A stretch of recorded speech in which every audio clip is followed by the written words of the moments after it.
অপর্ণা কিঙ্করের দিকে বন্দুক তাক করে বলতে থাকে, কিঙ্কর স্যার, এত ভাববেন না, এত সহজে আপনাকে আমি মারবো না। আপনাকে দিয়ে যে এখন অনেক কাজ করানো বাকি আছে।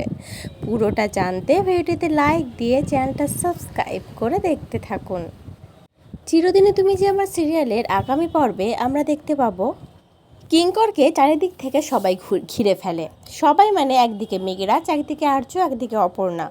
কিঙ্কর যেদিকেই পালাতে যাবে সেদিকেই দেখে কেউ না কেউ দাঁড়িয়ে আছে। আর্য কিঙ্করের ঠিক বুকের মাঝখানে বন্দুক তাক করে বলতে থাকে, আমি কোনোদিন ভাবিনি জানিস কিঙ্কর, যে আমার ফ্রেন্ডস ফিলোসফার, যে আমার এত কাছের মানুষ, যাকে আমি এত ভালোবাসতাম, এত বিশ্বাস করতাম, তারই দিকে আমাকে কোনো দিন এরকম বন্দুক তাক করতে হবে, বন্দুক তাক করার কথা ভাবতে হবে, এটা আমি কখনো ভাবিনি জানিস। কিঙ্কর সেখান থেকে পালাতে গেলে অপর্ণার হাতে পড়ে। অপর্ণা একটা বন্দুক নিয়ে কিঙ্করের সামনে দাঁড়িয়ে বলতে থাকে, চিন্তা করছেন কেন কিঙ্কর স্যার? আপনাকে এত সহজে মরতে দেব না তো। আমার আর্য স্যারকে তো এখনও নির্দোষ প্রমাণ করা বাকি আছে। এই বড় কাজটা না হলে আপনি কোনোভাবেই মরতে পারবেন না। না আমরা আপনাকে মারবো, না আপনাকে নিজে থেকে মরতে দেব।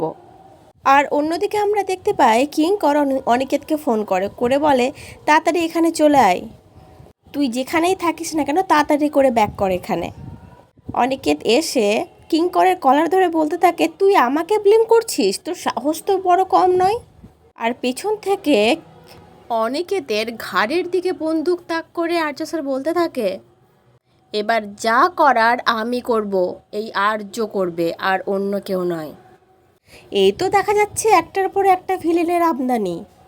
তাহলে আসল ভিলেন কে মনে হচ্ছে? এই কিঙ্কর নাকি এই অনিকেত, নাকি দুজনেই, নাকি অন্য কেউ? রাজনন্দিনীকে কে খুন করেছে? নাকি অনিকেতের ইনস্ট্রাকশনে কিঙ্কর সব কিছু করেছে? আমাদের তো পুরো তালগোল পাকিয়ে যাচ্ছে। আসল ভিলেনের রহস্য উদ্ঘাটনের জন্য আমাদের সামনের পর্বগুলো দেখতে হবে বন্ধুরা। তোমরা দেখতে থেকো কিন্তু আগামী পর্বগুলো। আর আজকের পর্বটা কেমন লাগলো অবশ্যই কমেন্ট করে জানিও। পরবর্তী আপডেট নিয়ে তাড়াতাড়ি আসছি, সঙ্গে থেকো, সাথে থেকো, চ্যানেলটা সাবস্ক্রাইব করে দিও। ধন্যবাদ।